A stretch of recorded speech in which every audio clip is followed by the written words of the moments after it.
Saudara, kembali di Sapa Indonesia Malam, Saudara. Pemerintah melonggarkan kebijakan pemakaian masker. Presiden Joko Widodo menyebut masyarakat yang beraktivitas di ruangan terbuka, di luar ruangan, dan tidak banyak orang atau tidak terlalu padat diperbolehkan untuk tidak menggunakan masker. Presiden Jokowi menambahkan untuk kegiatan di ruangan tertutup dan transportasi publik tetap harus menggunakan masker. Sedangkan warga yang masuk kategori rentan, lansia, dan memiliki komorbiditas disarankan tetap menggunakan masker saat beraktivitas.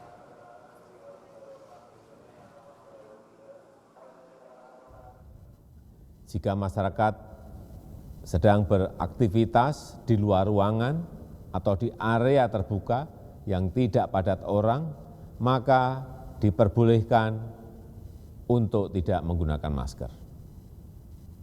Namun untuk kegiatan di ruangan tertutup dan transportasi publik tetap harus menggunakan masker.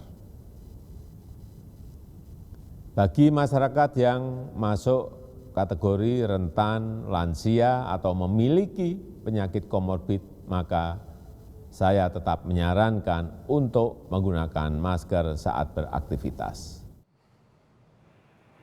Presiden Joko Widodo melonggarkan kebijakan pemakaian masker. Presiden menyebut masyarakat yang beraktivitas di ruangan terbuka dan tidak banyak orang diperbolehkan untuk tidak menggunakan masker. Apa yang mendasari diambilnya kebijakan ini dan apakah Indonesia sedang menuju ke tahap endemi COVID-19 dari sebelumnya pandemi? Kita tanyakan langsung kepada tenaga ahli utama Kantor Staf Presiden, Abraham Wirotomo. Selamat malam, sehat selalu Bung Bram. Selamat malam, Iwan. Iya. Selalu. Ini kabar gembira, tentu Presiden tidak sembarangan menyampaikan ini, artinya sudah menghitung efek dari mudik yang dikhawatirkan akan naik dan lain sebagainya, sudah terantisipasi, tidak naik, betul ya? Betul, Iwan. Jadi dalam 1-2 minggu pasca mudik ini ternyata angka reproduksi kita tidak naik, tetap di angka 1, di mana kalau bahasa umum dari para pakar, situasi COVID tetap terkendali dan aman.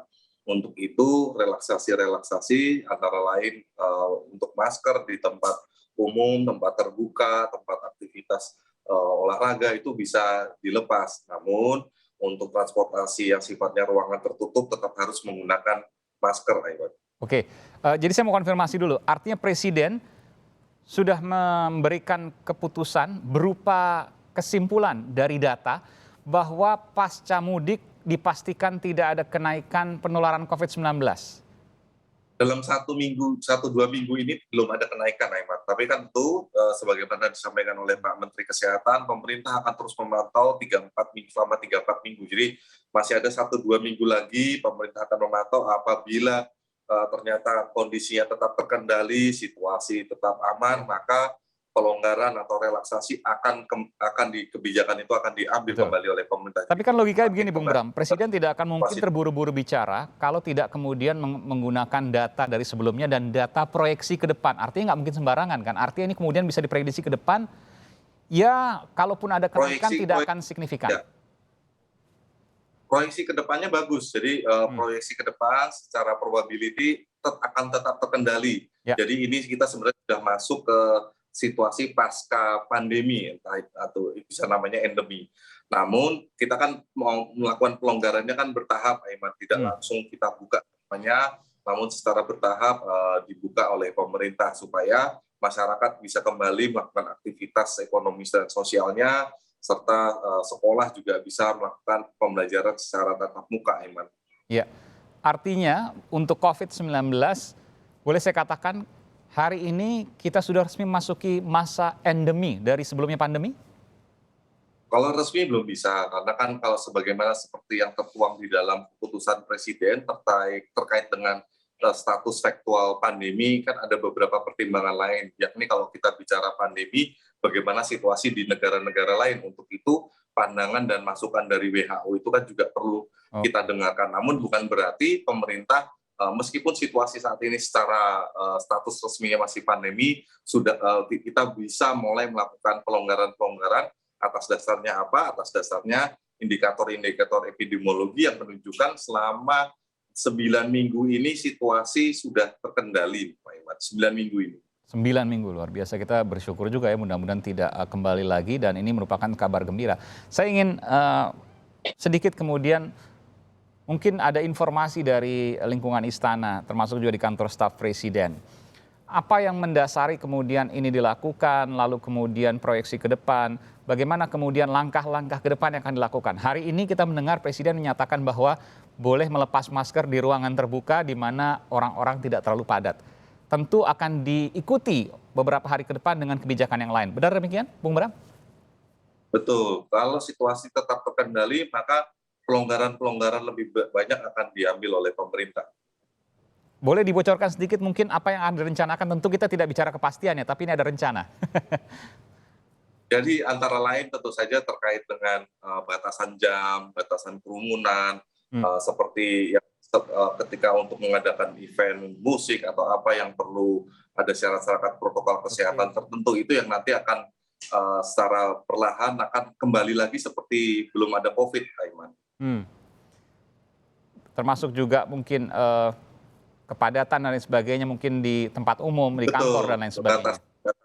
Batasan kepadatan kerumunan itu semuanya akan semakin dilonggarkan oleh pemerintah. Namun tentu saja secara tiap minggu kan pemerintah memantau perkembangan data. Nah, ini yang akan jadi acuan kita ya. Alhamdulillah ini 9 minggu, kalau bahasa awam dari pakar adalah 9 minggu COVID aman dan terkendali. Mungkin ada data di Wisma Atlet saat ini, saya mendengar terakhir tinggal 2 orang. Betul demikian, Bung Bram? Sempat terjadi seperti itu? Itu minggu lalu ya, tapi kalau saya pegang data yang nasional, untuk kasus hariannya ini tinggal 182 kasus per hari, dan BOR kita atau bed occupation ratio kita tinggal 2%, Aiman. Jadi ini angkanya sangat-sangat kecil dan boleh dibilang sangat-sangat aman. Ya, apakah ini terkait dengan, karena begini kan COVID masih ada tentu ya, karena masih ada penularan dan lain sebagainya, tapi kemudian kalau kita lihat mudik kemarin, banyak kemudian interaksi, padat, dan lain sebagainya, tapi kemudian tidak ada peningkatan yang signifikan. Ada sedikit 100 orang mungkin ya, tidak 200 juga, tapi 100 orang.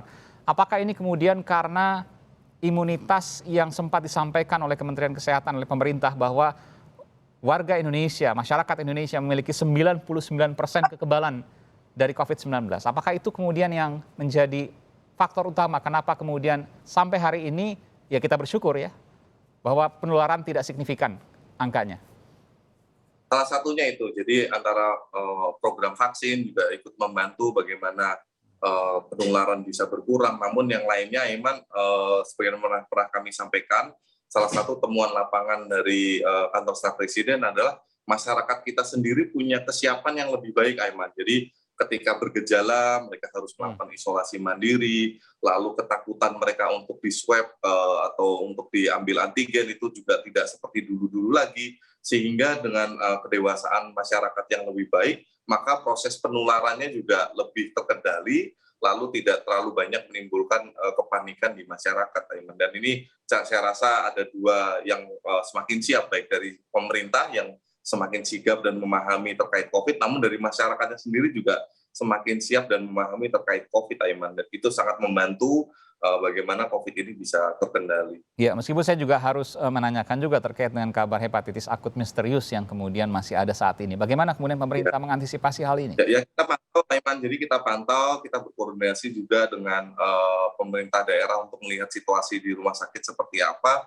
Namun secara ilmiah kita belum bisa menemukan bukti yang kuat hubungan antara hepatitis akut dengan COVID. Tentu beberapa dugaan dan hipotesis itu ada, namun pemerintah masih menunggu hasil-hasil kajian. Nah, tapi kita kan tidak boleh mengambil kebijakan yang terlalu dramatis ya untuk suatu hal yang belum kita ketahui.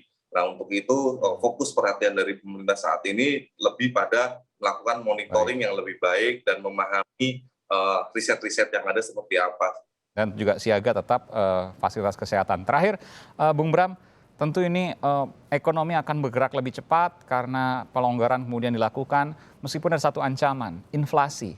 Nah, ini yang kemudian perlu diantisipasi. Kebetulan Anda juga terkait juga dengan kantor staf presiden yang berada di bidang ekonomi juga. Bagaimana kemudian pemerintah mengantisipasi hal ini, inflasi yang melonjak cepat dan tinggi?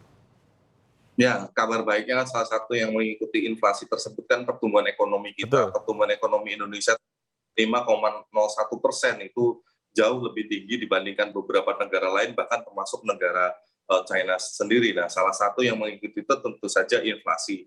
Nah, salah satu fokus dari pemerintah yang kebetulan saya sendiri tangani, yaitu terkait bantuan sosial.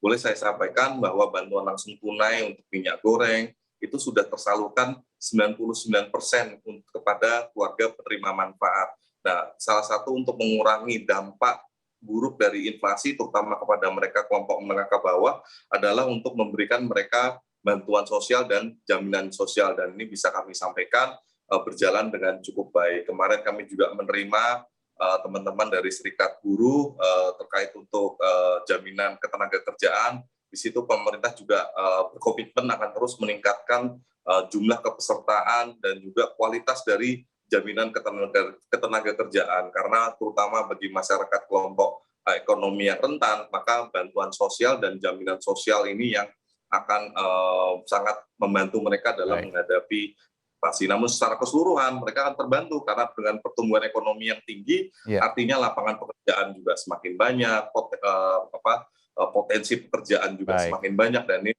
mengurangi beban mereka. Baik, terima kasih Bung Abraham Wirutomo. Kami akan langsung menuju ke Kementerian Kesehatan untuk mendengarkan informasi terbaru dari sana.